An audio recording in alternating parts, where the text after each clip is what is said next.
Now, where did I put that phone? Oh, there it is. Good afternoon, and welcome to Crumbs from the Table.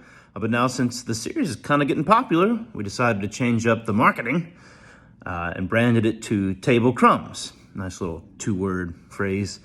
And you'll see that on our parish app now. If you haven't downloaded it, please go to our website and check that out. Especially if you know people have given up social media, they can still stay connected and see all of our Lenten resources. And so in today's gospel, we have Jesus describing the righteous and the wicked, and how at the end of time, the final judgment, Jesus is going to separate the lambs from the goats. And how he describes it is in terms of charity. And so he was asked about the greatest commandment.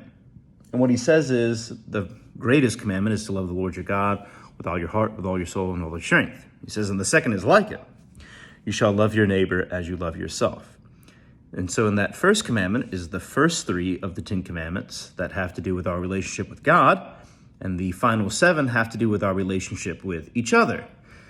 And so he goes further on in this case to say, well, who are the righteous? Well, he says, when I was hungry, you gave me to eat. When I was thirsty, you gave me to drink. When I was naked, you clothed me, so on and so forth. And then he says, well done, good and faithful servants, into the kingdom you come. Well, to the wicked, he says, when I was hungry, thirsty, and so on and so forth, you gave me nothing. And they respond, well, Lord, when did we see you? If we saw you, surely we would have done something. And that can sometimes be our reaction, because if we saw Jesus on the side of the road begging for food or for water, we would do something about that. But as Jesus reminds us in today's gospel, that's not how he cries out to us for help. He's not going to show up and say, look, I'm Jesus, I'm the Son of God, I'm hungry, I'm thirsty, please help me, help me. He said, insofar as you do it to the least of these, my brothers and sisters, you did it to me. And so that's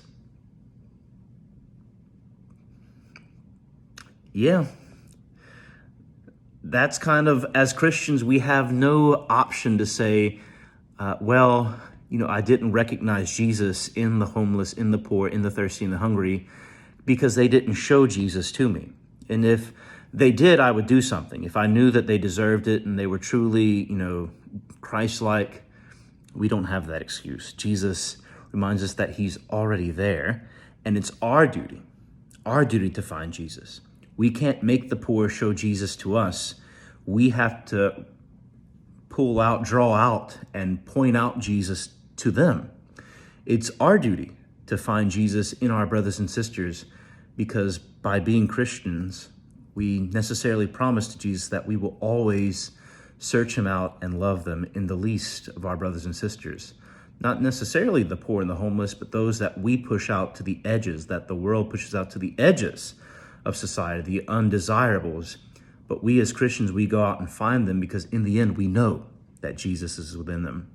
So during Lent, be intentional with loving and serving, and loving in an intentional way, having things for the poor and for the hungry. Feed them, clothe them, speak to them, love them. Every little thing counts, especially when we know that it's serving Jesus in the end. God bless you, and let me put you back where I found you. Have a good day.